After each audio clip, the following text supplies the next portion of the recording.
நான் மூட்டையில தூக்கிருக்கேன். நான் மூட்டை தூக்குறேன், நான் வந்து காசுக்கு கஷ்டப்பட்டு பிச்சை எடுக்கிறேன், செத்து போயிட்டேன். சினிமா வாய்ப்பு இல்லாததுனால ஏதோ நான் சினிமா வாய்ப்பை தேடி நான் வந்து ப்ரொடியூசராக போய் வீடு போய் நின்ன மாதிரி நான் என்றைக்குமே நான் சீரியல் வாய்ப்பே தேடலை. அப்புறம் தான் சினிமா வாய்ப்பு. ஏன்னா இவங்க சொல்கிறதுனால ஒன்றும் பெருசாக வியூஸ் வந்துட போதில்லை. நான் ஆல்ரெடி வேற ஒரு இன்டர்வியூவில் கூட சொல்லியிருக்கேன், உங்களுக்கு வியூஸ் உங்களோட யூடியூப் வியூஸை இன்க்ரீஸ் பண்ணணும்னா எங்கிட்ட வா, நான் நிறைய கண்டென்ட் நான் உண்மையான ரியல் கண்டென்ட்டே கொடுக்குறேன். நான் மூட்டை தூக்குறேன்னு சொல்லி நீ உனக்கு கிடைச்சது போகிற வெறும் 700-800 வியூஸ், அதுக்கு எதுக்குடா நான் மூட்டை தூக்கணும்? அட்லீஸ்ட் வியூஸாவது வந்திருந்தா. சடனா ஏன் காணாம போயிட்டீங்க? சடனா காணாம போல. மெட்டி ஒலி பண்ணதுக்கு அப்புறமா mind started getting thirsty for that. அது இன்னொரு மெட்டி ஒலி வேணும், அட்லீஸ்ட் மெட்டி ஒலி ஸ்டாண்டர்ட்ஸில் வேணும் அப்படின்னு ஆசைப்பட்டதுனால கொஞ்சமாக குறைச்சிட்டு வந்தேன். அதுக்காக எல்லா சீரியலும் மெட்டி ஒலி ஆகணும்னு சொல்ல முடியாது, எல்லா சினிமாவும் வந்து பாகுபலி ஆக முடியாது. அது மாதிரி இட்ஸ் லைக் தட். அதனால ரெடியூஸ் பண்ணேன். But over period of time வந்து எனக்குமே வந்து சில வேலைகள் வேற பிஸ்னஸில் கான்சென்ட்ரேஷன் இருந்ததுனால அது அப்படியே குறைஞ்சு வந்து கடைசியில் பொன்னுஞ்சலோட முடிஞ்சிச்சு. மீடியாவில் ஏதாவது பாலிடிக்ஸ் ஃபேஸ் பண்ணியிருக்கீங்களா? மீடியாவில் பாலிடிக்ஸ் மட்டும் தான் ஃபேஸ் பண்ணுறேன், வேற ஏதாவது இருக்கான்னு இல்லை. சிலதெல்லாம் சொல்ல முடியாது. நிறைய பாலிடிக்ஸ் ஃபேஸ் பண்ணியிருக்கேன்.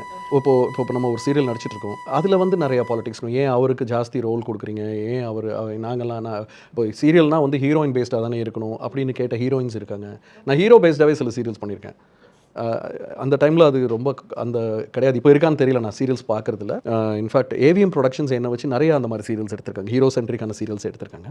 ஓகே, ஸோ நான் சொன்ன மாதிரி ஒரே டைமில் ஒரு 6 சீரியல் இம்பார்ட்டண்ட்டான சீரியல் வந்து நீங்கள் மேனேஜ் பண்ணிட்டு இருந்தீங்க அப்படின்றப்போ ஹவ் ஹெக்டிங் இட் வாஸ்? எப்படி இருந்தது அது? கஷ்டம் இல்லை? Would be an understatement. ஏன்னா எனக்கு தெரியும், நான் 12 மணிக்கு ஒரு சீரியல் டெலிகாஸ்ட் ஆகும் சன் டிவியில். Almost 6 serial was almost on telecast. அந்த 6மே சன் டிவி தான். ஸோ 12 மணிக்கு ஒரு சீரியல் வரும், 7:30 மணிக்கு மெட்டி ஒலி வரும்னு நினைக்கிறேன். அப்போல்லாம் those days Metti Oli was at 7:30 before it got shifted to 9 o'clock. And then 9 o'clock அலைகள்னு ஒன்று வரும். அப்புறம் அலைகள் ஷூட்டிங் முடிஞ்சிருச்சு, telecast was still happening. So we had to shoot for another new serial. So Alaigal ஸ்பாட்டில் வருது, அதுலேயும் நான் ப்ளே பண்ணுவேன். விகடன் டெலிவிஸ்டாஸோட ப்ரொடக்ஷன் தான். அப்புறம் 10 o'clock ரெடானோட ப்ரொடக்ஷன், அதில் லீட் ரோல் பண்ணிட்டு இருந்தேன். அப்புறம் 10:30 ஹன்சா விஷ்ணோட ஏதோ ஒரு சீரியல், அதுலேயும் நல்ல கேரக்டர். ஸோ கிட்டத்தட்ட ஒரு மத்தியானம் 12 மணிக்கு ஆரம்பிச்சு நைட்டு 11 மணி வரைக்கும் ஒரு கிட்டத்தட்ட 6 மெகா சீரியலில் நான் வந்து மெயின் கேரக்டர்ஸ் பண்ணிட்டு இருந்தேன். ஓகே, ஸோ ஷூட்டிங்கிறது வந்து விடிய போகும் எனக்கு. டப்பிங்கும் நீங்கள் தான் அதுக்கு எல்லாமே பண்ணீங்க? ஆமாம், ஏன்னா நான் அந்த டைமில் தான் பீக்காக மற்ற ஆர்டிஸ்ட்க்கு டப்பிங் பண்ணிட்டு இருந்தேன். அதாவது இருக்கிற வேலையில் பத்தாது இல்லை.